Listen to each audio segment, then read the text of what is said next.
Dalam nama Bapa dan Putra dan Roh Kudus. Amin.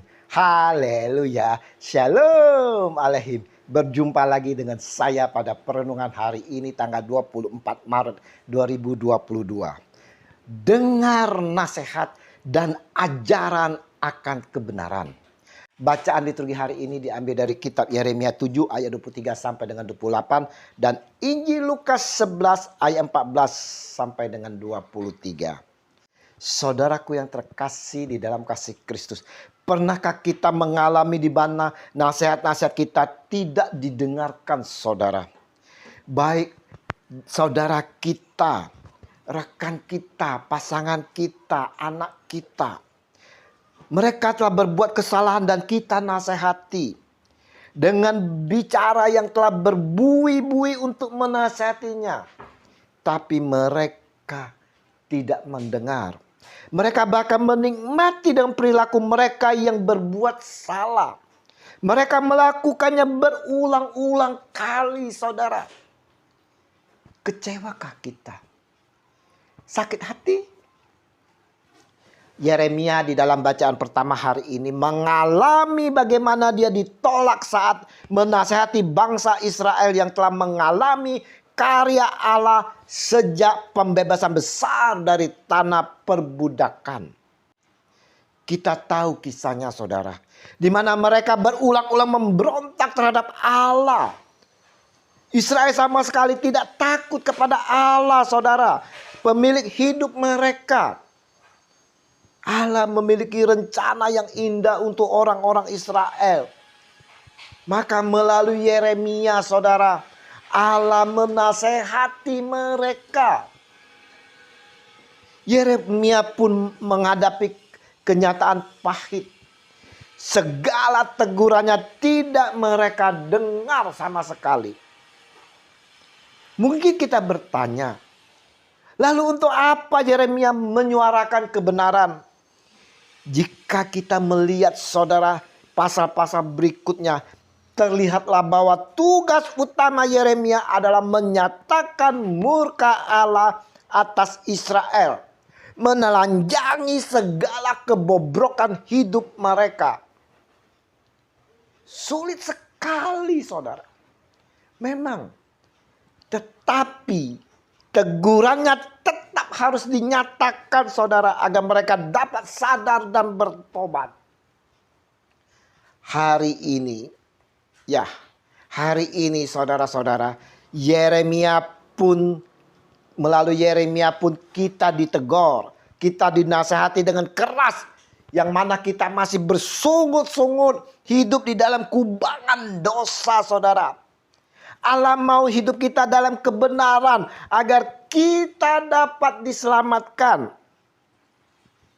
Tapi sayang saudara, nyatanya di dalam kehidupan, hidup kita tidak berbeda dengan orang-orang Israel saudara. Hidup kita masih bobrok. Tak ada kasih, tak ada empati, tak ada bela rasa. Mungkin kita sebagai pelayan Tuhan saudara, telah menasihati saudara-saudara kita untuk perubahan hidup mereka. Namun kita ditolak, tidak didengar. Bahkan sekalipun dicela. Apakah kita masih akan tetap melaksanakan pelayanan ini saudara dengan penuh sukacita dan berharap sepenuhnya kepada Dia yang mengutus kita? Kita tidak dapat mengubah orang lain saudara. Roh Kudus dan kebenaran firman-Nya yang dapat melakukannya. Kita tidak dapat saudara. Dengan kekuatan kita tidak dapat. Tapi kita dimampukan dan akan dilakukan oleh Roh Kudus dan kebenaran firman-Nya. Tugas kita cukup menyuarakan kebenaran itu saudara. Renungan hari ini dalam masa prapaskah, masa olah batin, mau mengajak kita semua meneliti batin kita masing-masing saudara.